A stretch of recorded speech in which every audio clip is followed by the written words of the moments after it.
Hi guys, Harbs Narbs here. Today we're going to be looking at some data mined content and theories around a particular area that we'll get to come across in Baldur's Gate 3, or maybe get to come across. Obviously this video will contain spoilers, hence the vague title, so please stop watching now if you don't want to watch anything more. Okay, let's go.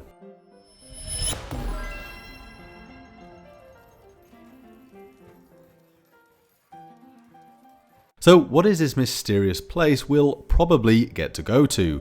Well, it's the Shadowfell. Dark, dreary and grey, just like a trip to the English seaside, except there aren't any penny arcades.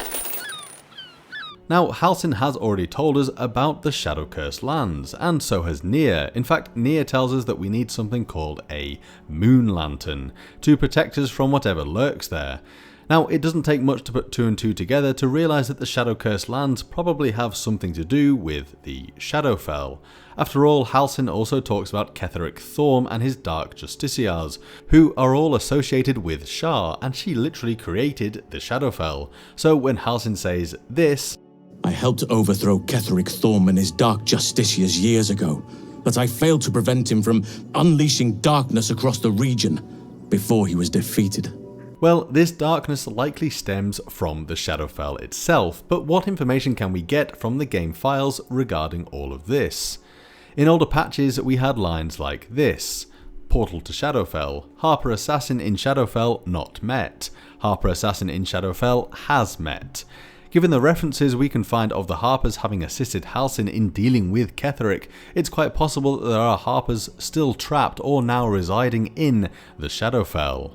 We can then see even more references to it in later patches. Halsin is trying to open a portal to the Shadowfell. Your strength fails as the Shadowfell gorges on your life force. Halsin's presence fades, darkness consumes you. Look at that, this world and the Shadowfell bleeding into each other. The veil separating the two is weak here. Now you may be thinking, why is Halsin trying to open a portal to the Shadowfell? Has he turned evil? Well, no, probably not. There are lines that indicate that we potentially have to save someone important from it. But if we can find him, we can break the curse. If you learn anything of the Shadowfell or of a boy with the forest in his eyes, find me at once. He is the heart of this land, imprisoned in the depths of the Shadowfell when the curse was unleashed. The spirit of the land, the heart of this place, but no more than a child. He's trapped in the Shadowfell and the curse won't lift until he's free. So I guess now we know roughly how to get rid of this curse, but who is this child? We must find the heart of the land. He is the embodiment of nature's power, but he is just a child. A child I failed and I left in this place for 100 years. The land is more than just soil and rock, root and leaf. It is a living thing with a heart. It takes the form of a young Fey boy with the forest in his eyes. I've met him in my meditations. Source on that? Me, actually. The greatest Cartier said so, therefore it's true, but it would make sense that a kid who is also a Fey sorcerer would have unconventional understanding of the weave. So this child is potentially a Fey sorcerer, and also not actually a child, but one who takes the form of one. This Fey creature seems to be called Thaniel. He knows how to save Thaniel, the heart of the land. He told me to find him. This line links up nicely with the one we saw before, and the heart of the land would give some nice background lore as to why the Western Heartlands are called as such. So we need to rescue him, but how? Well, we can see these lines. There's a flaming fist recuperating in last light. Seems he escaped from the curse and he spoke of a boy. There's a flaming fist at last light. He survived the curse, but it's left him insensible, muttering about a boy.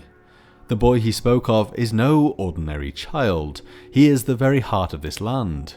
If this fist knows where he is, then perhaps we can save him. Save everything. But beyond these lines here, there isn't much else regarding this boy, the heart of the land. I'm not going to go over the last light in much here, but I've linked Chublot's video below regarding it.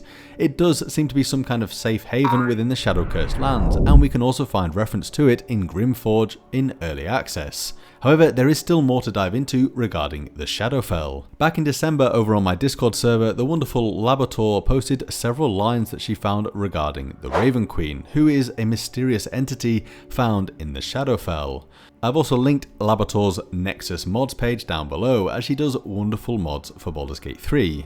She has many names, but most call her the Raven Queen. The Raven Queen, that's a beautiful title. The Raven Queen is lucky to have someone as loyal as you. You know of her, she was an elf queen who sought to become a god and save her people. She was betrayed and now rules from the Shadowfell. Let's take a deeper look into this background lore on the Raven Queen. Before becoming the Raven Queen, she was an elven queen in the Feywild, and in an effort to reunite the elven pantheon during the conflict between Corellon and Lolth, her and her Shader Kai followers attempted a ritual to elevate her to godhood. During this ritual, a group of evil wizards attempted to harness the power of the ritual for themselves. As the queen was already a quasi-divine being, she unleashed her partly divine fury upon the wizards, which in the process corrupted the ritual and pulled her and her Shader Kai into the Shadowfell. She was instantly killed, but from her ruined body rose the Raven Queen. The Raven Queen resides in the Fortress of Memories, and her Shader Kai now stalk the Shadowfell, who have also become corrupted beings of the plane. It is said that upon entering the Fortress of Memories or encountering the Raven Queen, a character can find themselves transported to a strange fairy tale world, pulled from their experiences, filled with metaphors, parables, and allegories, all of which challenge the character's frailties, fears, and desires. Much can be learned from adventuring within the fortress and undergoing the Raven Queen's test, but much can also be lost. Many adventurers never return from the fortress, forever trapped within a world created from their own experience. So, a pretty depressing place, but if we do have an interaction with the Raven Queen, then I wonder if we will have a chance to restore Shadowheart's memories prior to her arriving at Baldur's Gate. We can see this line: "My queen will be pleased, she is fond of memories such as these. Unfortunately, her betrayal was more than a fear, it was her end." I'm not sure who says this line exactly, or in what context, but if it is in fact a reference to the Raven Queen, then it could mean that there is some kind of trade of memories going on. Although it is oddly written, was more than her fear, and so it is likely not a complete line. The Raven Queen's obsession with memories is also explained in Tome of Foes, through a quote by High Lady Alustriel Silverhand. The Raven Queen is trapped by her fascination with the past. She sits in her fortress amidst all the memories of the world, looking at the ones that please her most as though they were glittering jewels. Now, why is the Raven Queen called the Raven Queen? Well, the following lines can be found in Mordenkainen's Tome of Foes. She sends out her ravens to find interesting souls she can pluck from various planes of existence. Flocks of ravens that act as her eyes and ears darken the skies around it when they emerge from within, bearing her cryptic messages and omens far and wide across the multiverse. And these lines related to ravens can be found in the game files. An elf and his raven told me they're trying to help her.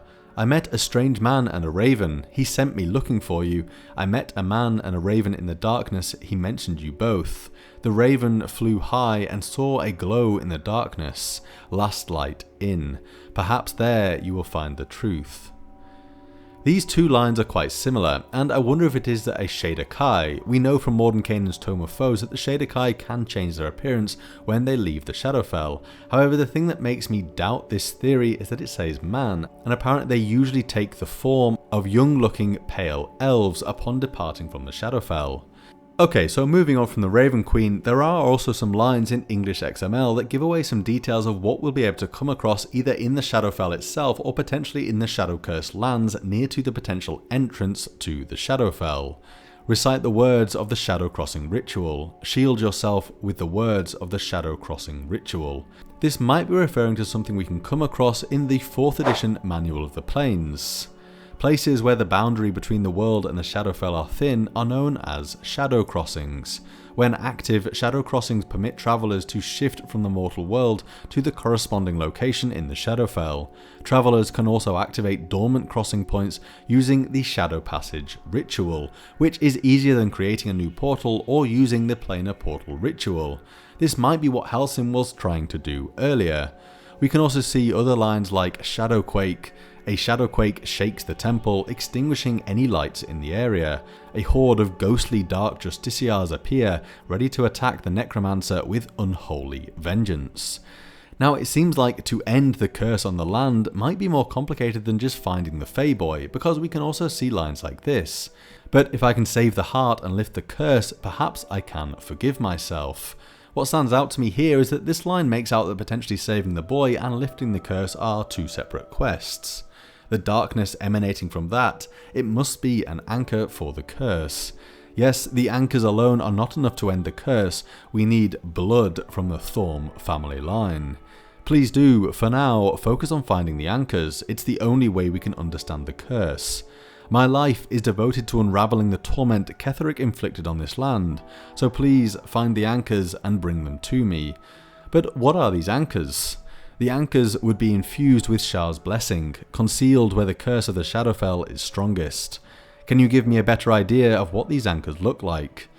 What, I know not, but it torments this Harper. This memento is the key, the anchor. Do you have the fortitude to retrieve it?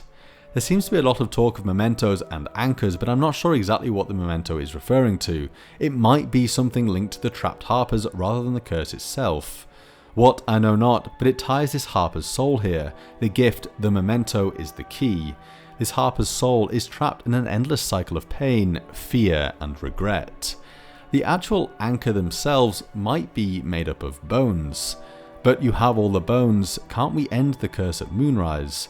We need the bones first though. I found these bones in the Shadowfell.